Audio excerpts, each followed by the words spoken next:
ব্রাজিলকে হারিয়ে প্লে-অফে বলিভিয়া। ঘরের মাঠে শক্তিশালী ব্রাজিলকে হারিয়ে 2026 বিশ্বকাপের চূড়ান্ত পর্বে খেলার আশা টিকিয়ে রেখেছে বলিভিয়া।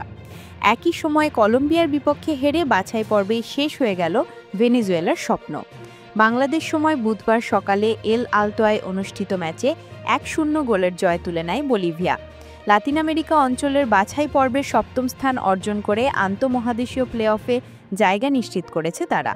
অন্যদিকে কলম্বিয়ার বিপক্ষে দারুণ লড়াই করেও শেষ রক্ষা হয়নি ভেনেজুয়েলার। দুইবার এগিয়ে গিয়েও শেষ পর্যন্ত 6-3 গোলে হারে তারা।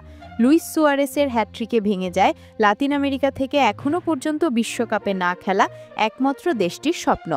বাছাই পর্ব শেষে 20 পয়েন্ট নিয়ে সপ্তম স্থানে থেকে প্লে-অফের সুযোগ পেয়েছে বলিভিয়া।